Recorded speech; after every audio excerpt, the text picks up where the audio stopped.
Hey, stop! Tu roules sur le boulevard BD? Cet album est fait pour toi. Les grandes vacances, juin 1959. Juin 1959. L'été s'annonce au château de Gélessac. L'été et surtout les grandes vacances. Pierre et Thomas vivent avec leur baronne de grand-mère et la bonne Mamselle Trompette dans la grande demeure. La grand-mère, un peu fatiguée, décide d'envoyer les deux rejetons en vacances dans des lieux séparés, l'un chez sa tante en Normandie, l'autre plus turbulent chez mademoiselle Pronté. Pour les gamins, pas question d'être séparés. Et s'ils prenaient la poudre d'escampette pour aller chercher leur père? Problème, ils ne savent pas où il se trouve. Pas de problème. Ils prennent sa photo qui est dans le salon et, en pleine nuit, direction Paris, à plus de 500 km de là. Le destin, à commencer par la camionnette du laitier, va bien les aider. Les grandes vacances, juillet 1959, sent bon la comtesse de Ségur et la guerre des boutons.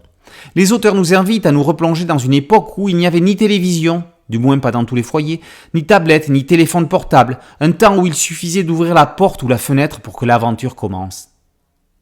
Pascal Lavoz écrit une histoire surannée, dans le sens nostalgique du terme, une aventure qui fait du bien, sans violence, sans armes, sans méchants non plus. Oui, c'est possible. Il y met un brin d'onirisme à la « Énigme tu rêves » de Hermann et Morphée. On croit un moment tomber dans le fantastique avant que la situation particulière dans laquelle se trouvent les enfants ne soit rattrapée par la réalité. L'histoire est un hommage aussi bien à la campagne française et ses paysages qu'au Paris de Robert Doisneau. Anne Hofer, née en 1938, met en image cette épopée. Illustratrice, décoratrice et peintre, elle a réalisé des génériques pour la télévision française, dont celui mythique des Visiteurs du mercredi, émission pour enfants de Christophe Izard, présentée par Patrick Sabatier et Sosie Korn, diffusée de 1975 à 1982.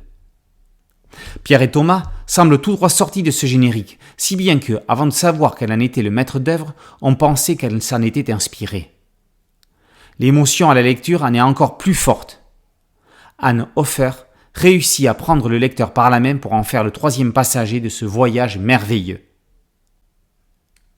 Réédition d'un album paru il y a quelques années aux éditions Clair de Lune, cette nouvelle vie est présentée comme un one-shot. Mais après avoir passé les grandes vacances avec Pierre et Thomas, on n'aura à présent qu'une envie, faire la rentrée avec eux. On n'a plus envie de se passer des dessins d'Anne Hofer. La rentrée scolaire, juin 1959, ça sonnerait bien comme titre, non? Les grandes vacances, juin 1959. Par Davoz et Hofer, et paru aux éditions ID+.